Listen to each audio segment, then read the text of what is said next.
युद्ध होणार हे आता ह्या 10 दिवसात समजलं का सरकारला?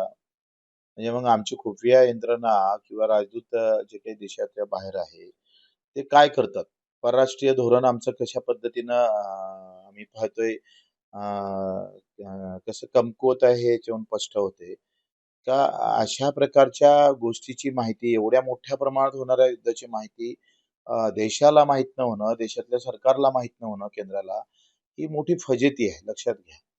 ही जर कदाचित माहिती असतं, जसं कोरोनाच्या काळात ज्या चुका केल्या, त्या युद्ध काळात सुद्धा त्या चुका वारंवार केंद्र सरकारकडून होताना दिसतं.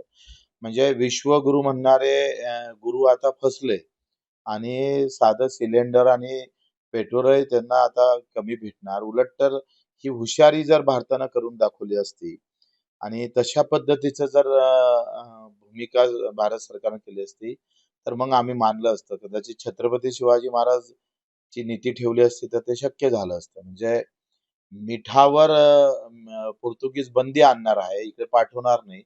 तेव्हा छत्रपतीची खुफिया यंत्रणा पहिलेच माहीत होतं का पोर्तुगीज मीठ पाठवणार नाही कोकणातल्या.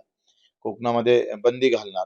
तर त्याच्या अगोदरच साठा निर्माण करून ठेवला होता. ही जी आहे, हे कशातून येतं? हे भावनेतून येतं. त्याच्यातून स्वतःमध्ये असणारं राष्ट्रप्रेमातून येतं.